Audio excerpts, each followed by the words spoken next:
মিথিলার রুমে যেতেই দেখি মিথিলা তার দুলাভাইয়ের সাথে অন্তরঙ্গ মুহূর্ত পার করছে। মিথিলা আমার চাচাতো বোন। মিথিলা প্রায় অর্ধউলঙ্গ আর দুলাভাই শুধু শর্ট প্যান্ট। তাদের প্রেমলীলা দেখে আমি থমকে যাই। এটা দেখার জন্য মোটেও প্রস্তুত ছিলাম না। আমি মিথিলাকে ভালোবাসি, এটা মোটামুটি বাড়ির সবাই জানে। এই কারণে যে কত মার খেয়েছি তার কোনো হিসাব নাই। আমাকে বরাবর বলে দিয়েছে মিথিলাকে নিজের বোনের মতো দেখার জন্য। আমি মিথিলাকে এমন অবস্থায় দেখে নিজের চোখকে বিশ্বাস করতে পারছিলাম না। ছি ছি মিথিলা, এইসব কি দেখছি? আর দুলাভাই আপনি কি করে পারলেন এটা করতে? আমার আওয়াজ শুনে যেন ওদের মাথায় আকাশ ভেঙে পড়ছে। দুলাভাই বলল, অনিক প্লিজ কাউকে বইল না, কাউকে বললে আমাদের মান সম্মান থাকবে না। উনি সুমি আপুর স্বামী, দেখতে স্মার্ট আর অনেক বড় চাকরি করে। সুমি আপু হলো মিথিলার বড় বোন। আপু সকালে তার বাচ্চাকে ডাক্তার দেখাতে গেছে, সাথে চাচিও গেছে। চাচা নাই, মারা গেছে 3 বছর হয়। আব্বুও 2 পরিবারের প্রধান। আব্বু ও চাচা মিলে এরকম 2টা 2তলা বাড়ি করে। সুমি আপুর বিয়ে হয়েছে 2 বছর, একটা 6 মাসের মেয়ে বাচ্চাও আছে। আপুকে আব্বুই বিয়ে দেয়। বিয়েটা পারিবারিকভাবেই হয়। দুলাভাই আমার হীরের টুকরা, বাড়ির সবাই জানে, কিন্তু তার চরিত্র যে এত খারাপ আমি নিজেও ভাবতে পারছি না। আর মিথিলা এটা কিভাবে করলো? মিথিলার মতো ভদ্র মেয়ে 3 গ্রাম খুঁজেও পাওয়া যাবে না। মিথিলার সৌন্দর্য পরিবারের লোকজন ছাড়া বাইরের কেউ দেখে নাই। হাত মোজা, পাও মোজা, বোরকা পরে পর্দার সাথে সবসময় চলাচল করে। কিন্তু আজ সেই মিথিলার একই হাল দেখছি। চুপ করেন আপনি, লজ্জা করে না? আবার কথা বলেন। আর মিথিলা, তুই না পর্দা করিস, কোনো পরপুরুষের সামনে যাস না, এই তোর পর্দার আড়ালের চেহারা? আমার কথা শুনে মিথিলা কিচ্ছু বলছে না, নিজেকে ঢেকে শুধু কেঁদেই যাচ্ছে।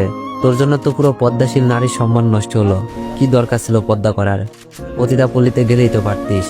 এই মিথিলাকে যখন আমি বলতাম, মিথিলা আমি তোকে ভালোবাসি, তোর জন্য সব করতে পারবো, তখন মিথিলা আমার চরিত্র নিয়ে কথা বলতো আর আব্বুকে বলে আমাকে মার খাওয়াইতো। মিথিলা কান্না করতে করতে বলল, অনিক কাউকে বলিস না প্লিজ। মিথিলা, আমি যখন তোকে ভালোবাসি বলতাম, তুই আমার চরিত্র নিয়ে কথা বলতি, আব্বুর কাছে মার খাওয়াইতি। আজ তোর আসল রূপটা দেখুক সবাই। আর দুলা ভাই, আপনাকে আর কি বলবো। আমি রুম থেকে বের হয়ে যাচ্ছিলাম, ওদেরকে যতই বলি রূপ দেখিয়ে দিব, কিন্তু সুমি আপুর সংসারটা কি হবে? আর একটা 6 মাসের মেয়েও আছে তাদের। আর মিথিলা তো আমার চাচাতো বোনও, যাকে আমি ভালোবাসি, তার সম্মান কি করে নষ্ট করি? দুলাভাই মাথা নিচু করে বসে আছে। আমি বললাম, দুলাভাই আপনি এখন এখানে বসে আছেন? আমার কথা শুনে দুলাভাই রুম থেকে বেরিয়ে যায়। আমি বললাম, মিথিলা অন্তত তোর কাছ থেকে এটা আশা করি নাই, কাজটা কিন্তু বেশি ভালো করিস নাই। বলেই যখন রুম থেকে বের হতে যাব, দেখি দরজা আটকানো। মিথিলা চিল্লাতে শুরু করে দিছে, অনিক আমাকে ছেড়ে দে প্লিজ, আমার এত বড় সর্বনাশ করিস না, আমি তোকে ভাইয়ের মতোই ভাবি। অনিক না প্লিজ। মিথিলার কাণ্ডে আমি বাকরুদ্ধ। সেই সুযোগে মিথিলা ভিতর থেকে দরজা আটকিয়ে দিছে। আমি কথা বলতে পারছি না, গলা দিয়ে আওয়াজও বের হচ্ছে না, মনে হচ্ছে হাত পা সব বেঁধে রেখেছে কেউ। অনিক তুই আমার এত বড় সর্বনাশ করিস না প্লিজ, আমি তোর পায়ে পড়ি। মিথিলা তার কাপড় চোপড় ছিঁড়তে লাগলো, প্রায় অনেক অংশ ছিঁড়ে ফেলছে। আমি অনেক কষ্টে মুখ থেকে বের করলাম, মিথিলা কি হচ্ছে এসব? মিথিলা অনেক জোরে চিল্লাচার বলছে, কেউ বাঁচাও, অনিক প্লিজ ছেড়ে দে, আমি যেখানে ছিলাম সেখানেই দাঁড়িয়ে আছি। মিথিলার এমন কাণ্ডে শরীরের শক্তি হারিয়ে ফেলেছি। বাইরে থেকে দরজা ধাক্কাতে লাগছে দুলাভাই, আর দরজা খোলার জন্য চিল্লাতে লাগলো। দুলাভাইয়ের চিল্লানি শুনে আব্বু আম্মু ভাইয়া ভাবি সবাই মনে হয় চলে এসেছে। জোরে দরজা ধাক্কাতে ধাক্কাতে দরজা ভেঙে ফেলে সবাই। দরজা খুলতেই মিথিলা আব্বুর পেছনে গিয়ে লুকাই। মিথিলার কাপড় চোপড় ছেঁড়া দেখে আন্দাজ করে ফেলে মিথিলার সাথে খারাপ কিছু হতে যাচ্ছিল। মিথিলা নাকা কান্না করছে। মিথিলাকে ভাবি আগলে নাই, আর সবাই আমার দিকে অগ্নিচক্ষু দেখাতে লাগলো। আব্বু আমার সামনে এসেই ঠাস ঠাস করে কয়েকটা চর বসিয়ে দেয়। ভাইয়া এসেও অনেকটা চর মেরেছে। আমি কিছু বলতে যাব, সেই সুযোগ নাই, সবকিছু এত দ্রুত হচ্ছিল। মিথিলা, অনিক তোমাকে কলেজে যাওয়ার জন্য ডাকতে এসেছিল, তোমাকে এত খারাপ অবস্থা দেখা যাচ্ছে কেন?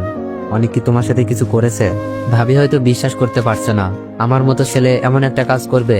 মিথিলা ভাবিকে জড়িয়ে ধরে নেকা কান্না করছে আর বলছে, ভাবি আমি শুয়েছিলাম, অনিক এসে আমাকে একা পেয়ে আগের মতো ভালোবাসার প্রস্তাব দেয়।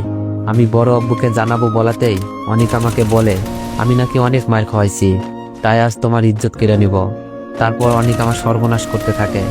আপনারা না আসলে আজ অনিক আমাকে কি যে করতো। মিথিলার কথা অবিশ্বাস করার কোনো কারণই নাই, আগেই বলেছি 3 গ্রাম খুঁজেও এমন মেয়ে পাওয়া যাবে না। আব্বু মিথিলার কথা শুনে যেন আরো রেগে গেলেন। তুই আমার ছেলে ভাবতেই লজ্জা লাগছে, যে নিজের চাচাতো বোনের সাথে এমন করতে পারে, সে অন্য মেয়েদের কি না করবে। তোর এই বাড়িতে কোনো জায়গা নেই, বের হয়ে যায় বাড়ি থেকে। আব্বুর কথা শুনে চোখ বেয়ে পানি পড়ছে।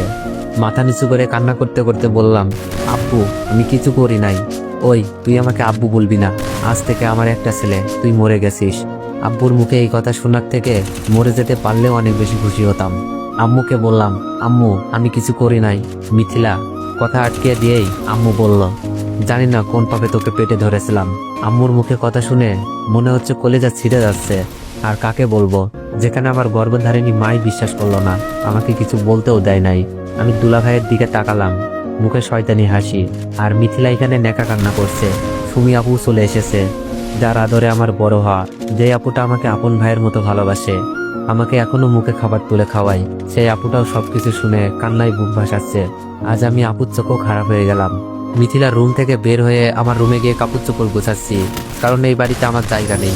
আর আমি কোন মুখে থাকবো এখানে, যেখানে সবাই আমাকে দর্শক বলে জানে। কাপড় গোছানো শেষ, রুম থেকে বের হব, এমন সময় ভাবি আমার রুমে আসলো। ভাবিকে দেখে আমি মাথা নিচু করে দাঁড়িয়েছিলাম, কারণ ভাবি আমার মায়ের মতো আদর করে। আমার টাকা পয়সার অভাব ভাবিই পূরণ করে। ভাবি সুমি আপুর মতোই আমার একটা বড় আপু। ভাবি বলল, এটা তুমি কি করলে অনিক? আমরা তো মিথিলার সাথে তোমার বিয়ে দিতে রাজি ছিলাম। আব্বুকে না হয় আমরা বুঝিয়ে নিতাম, তার জন্য জোর করে। আমি কান্না করতে করতে বললাম, ভাবি, আমাকে মাফ করে দিও। আমি পারি নাই সবার সামনে সত্যটা বলতে। ভাবি বলল, কি সত্য বলতে পারো নাই? আমি বললাম, ভাবি কথা দেন, কথাগুলো কাউকে বলবেন না। ভাবি বলল, বলো, বলবো না কাউকে। আমি কান্না সুরে বললাম, ভাবি, আমি মিথিলার সাথে এমন কিছুই করি নাই। ভাবি বলল, তাহলে মিথিলার কাপড় চোপড় ছেঁড়া কেন? ভাবি, আমি মিথিলাকে ডাকতে গিয়ে দুলাভাই আর মিথিলার পাপ কাজে লিপ্ত থাকতে দেখি। আমি তাদের অপমান করি, ভয় দেখাই, বাড়ির সবাইকে বলে দিব। কিন্তু পরে আপুর সংসার আর মিথিলার সম্মানের কথা ভেবে থমকে যাই। আমি রুম থেকে বের হতে যাচ্ছিলাম, দুলাভাই বাইর থেকে দরজা লক করে দেয়। মিথিলা জোরে জোরে কাঁদতে থাকে আর কাপড়গুলো ছিঁড়তে থাকে। তারপর ভিতর থেকে লক করে দেয় মিথিলা। বাইর থেকে দুলাভাই দরজা ধাক্কাছে আর চিল্লানি শুনে তোমরা এসে আমাকে এই পরিস্থিতিতে দেখলা। আমি কাকে বলবো এই কথা, কে বিশ্বাস করবে বলো? এই বলে কেঁদে কেঁদে রুম থেকে বের হতে যাচ্ছি। ভাবির চোখেও পানি, ভাবি বিশ্বাস করলেও নিরুপায়।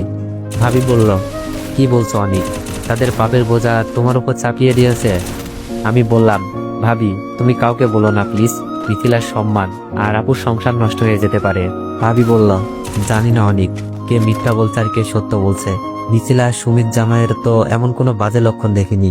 ভাবি, তুমি আমাকে বিশ্বাস করছো না? তাহলে এটা দেখো। আমি সুযোগে সবকিছু ভিডিও করে রেখেছিলাম, ভেবেছিলাম কাউকে দেখাবো না, কিন্তু পরিবারের সবচেয়ে প্রিয় মানুষটার চোখে নিজেকে খারাপ বানাতে পারি নাই। ভাবি মোবাইল নিয়ে যেতে চাই। অনিক, এই ভিডিও এখনই আব্বুকে দেখাবো। ভাবি প্লিজ, কথা দিয়েছো কাউকে বলবা না। সবার চোখে খারাপ হলেও তোমার চোখে যেন ভালো হয়ে থাকতে পারি, তাই তোমাকে সব বললাম। কথা শেষ করতেই ভাইয়া ভাবিকে বলছে, এই ধর্ষকের সাথে কিসের এত কথা? ভাবির চোখ দিয়ে অনবরত পানি পড়ছে।